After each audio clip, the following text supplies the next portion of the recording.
Hai semua, selamat datang di Oasis Informatif. Mimin doakan semoga kalian dalam keadaan sehat selalu.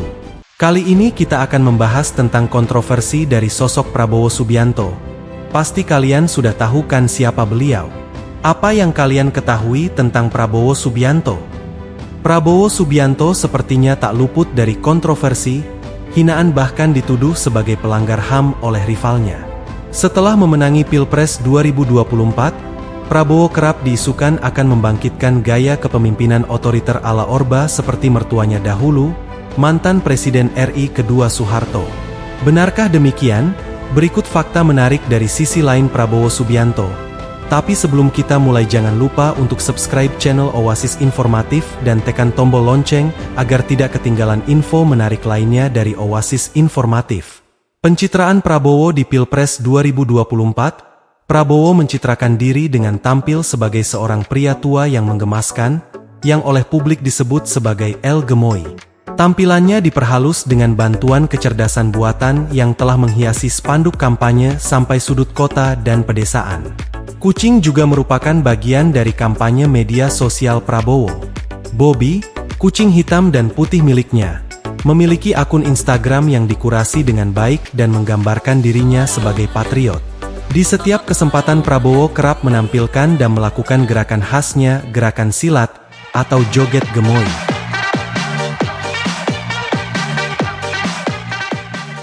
Tanggapan yang luar biasa telah menjulukinya sebagai gemoy, julukan untuk semua hal yang menggemaskan. Prabowo sudah diramal bakal jadi Presiden Indonesia. Prabowo Subianto sudah beberapa kali mencalonkan diri di Pilpres 2024. Prabowo Subianto yang berpasangan dengan Gibran Rakabuming Raka akhirnya memenangi Pilpres 2024. Prabowo sepertinya memang sudah ditakdirkan untuk menjadi pemimpin negeri ini.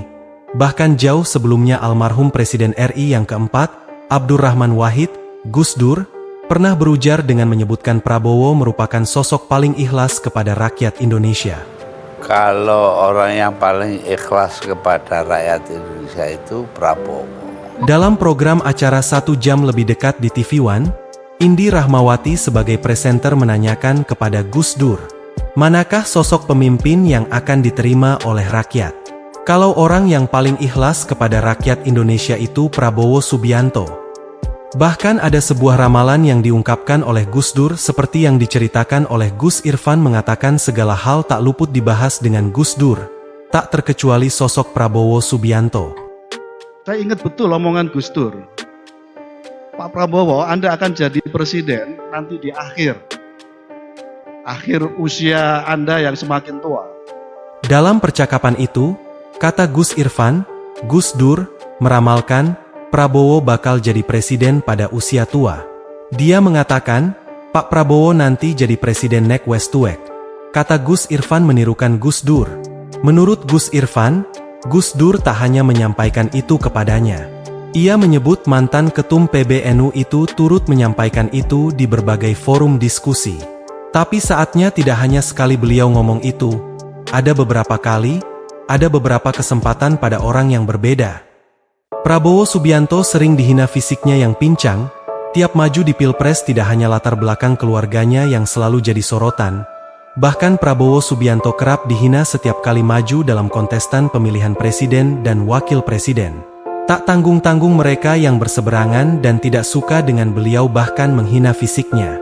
Dalam podcast bersama Deddy Corbuzier, Prabowo membeberkan alasannya mengaku kini ia kesulitan dalam berjalan.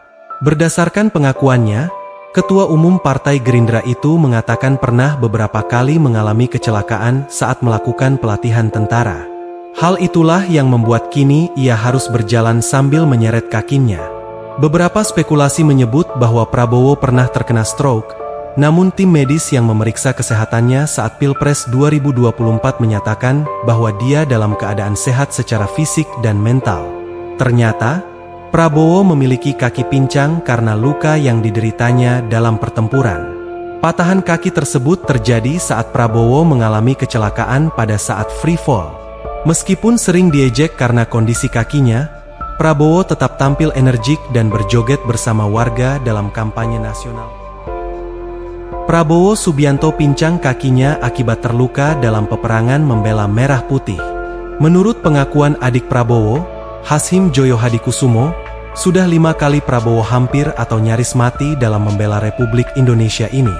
Hashim yang juga wakil ketua Dewan Pembina Partai Gerindra ini turut membela Prabowo yang kerap dihina dan diejek publik karena memiliki kaki pincang. Ia mengatakan kaki pincang Prabowo Subianto disebabkan terluka dalam peperangan. Tapi saya ingin sampaikan bahwa Prabowo Subianto jadi pincang karena dia ikut berperang, dan dia hampir mati 5 kali untuk Republik Indonesia. Dan dia pincang karena dia terluka dalam pertempuran untuk Merah Putih, untuk Republik Indonesia. Lebih lanjut, dia menambahkan tidak ingin ambil pusing dengan hinaan atau ejekan kaki pincang Prabowo. Bahkan ia menyebut Prabowo sebagai si pincang dari Goa. Itu Prabowo Subianto si pincang dari Goa, itu Prabowo Subianto. Prabowo akan kembalikan masa Orde Baru yang otoriter. Setelah diumumkannya pemenang Pilpres 2024 oleh KPU, lawan politik dan masyarakat yang menyaksikan beliau akan memimpin Indonesia dengan cara dan gaya militer seperti Orde Baru. Benarkah demikian? Pada acara bimbingan teknis, BIMTEK, dan Rakornas Pilkada Partai Amanat Nasional, PAN, di Hotel JS Luansa, Jakarta Selatan, Prabowo menyampaikan pernyataan yang menarik perhatian. Saya akan berjuang terus bersama semua kekuatan yang mau diajak kerjasama. Yang tidak mau diajak kerjasama tidak apa-apa. Kalau ada yang mau nonton di pinggir jalan, silakan jadi penonton yang baik. Pernyataan ini menimbulkan pertanyaan mengenai arah kepemimpinan Prabowo. Beberapa mengkhawatirkan bahwa gaya pemerintahannya akan mengarah ke pola otoriter seperti masa Orde Baru. Namun, Prabowo juga memiliki pendukung yang melihatnya sebagai pemimpin yang tegas dan bersemangat. Mari kita lihat lebih dekat. Prabowo adalah produk murni dari otoritarianisme Orde Baru Presiden Soeharto, 1966 hingga 1998. Dia merupakan salah satu jenderal paling senior pada masa rezim Soeharto berakhir. Prabowo juga menikah dengan anak keempat Soeharto, Titik Soeharto. Oleh karena itu, ada kekhawatiran bahwa Prabowo mungkin akan mengembangkan pola komunikasi yang satu arah dan kurang ramah terhadap perbedaan, mirip dengan masa Orde Baru. Prabowo orangnya tegas dan sangat detail-oriented. Dia bakal tahu apa kebutuhan terbesar untuk negara. Kemungkinan gayanya akan sedikit otoriter.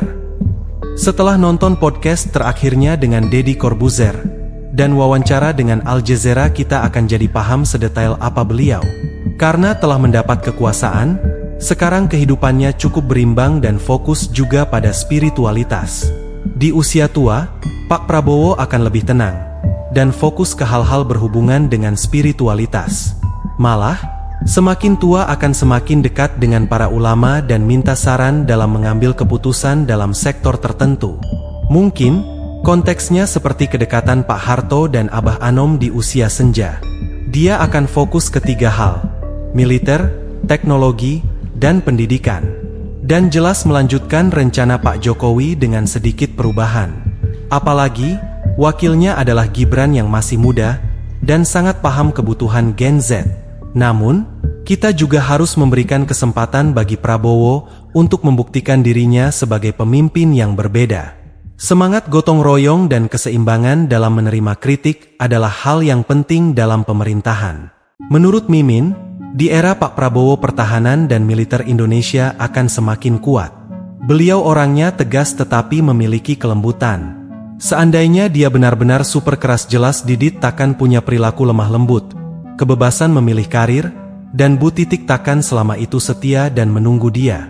Dia juga berpikiran terbuka, terlihat galak, tapi beliau orangnya perasa, gak tegaan dan pemaaf. Pemimpin yang dicintai banyak orang, tapi sedikit ditakuti, terutama bagi yang jahat.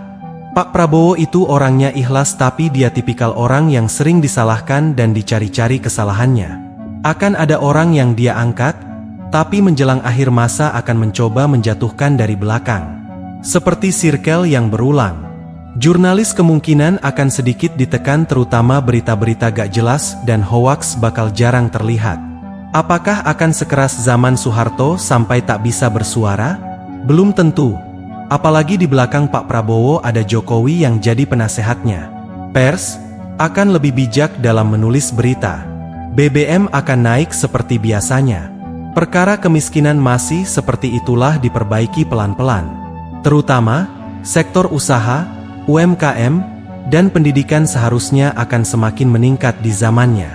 Ya, sepuh-sepuh gini beliau juga seorang pengusaha. Karena basicnya Pak Prabowo adalah militer, mungkin kelak bakalan ada wajib militer. Apalagi, sekarang elit global sangat tidak menyukai Indonesia jadi negara maju. Pasti akan semakin ditekan dan difitnah oleh haters Pak Prabowo. Terdengar paradoks, hal-hal yang berkaitan dengan HAM akan sangat beliau perjuangkan pada masanya. Aneh kan? Mungkin karena rasa bersalahnya yang sangat dalam. Terkadang banyak keputusannya yang sangat kontroversial dan beberapa hal sulit diterima masyarakat. Tapi sebenarnya dia memikirkan hal itu dengan jangka panjangnya. Ya, ini hanya prediksi, bukan ramalan. Yang berbahaya sebenarnya bukan Prabowonya, tetapi orang di belakang layar yang banyak sekali mencoba memanfaatkannya. Makanya Mimin bilang Prabowo akan sangat hati-hati dalam membuat keputusan. Apalagi beliau punya trauma yang cukup dalam. Bagaimana menurut pendapat kalian teman-teman? Tulis di kolom komentar. Demikianlah fakta unik dan menarik dari sosok Prabowo Subianto. Terima kasih sudah menonton. Jika Anda menyukai video kami, jangan lupa subscribe dan aktifkan tombol notifikasi agar tidak ketinggalan video kami yang terbaru.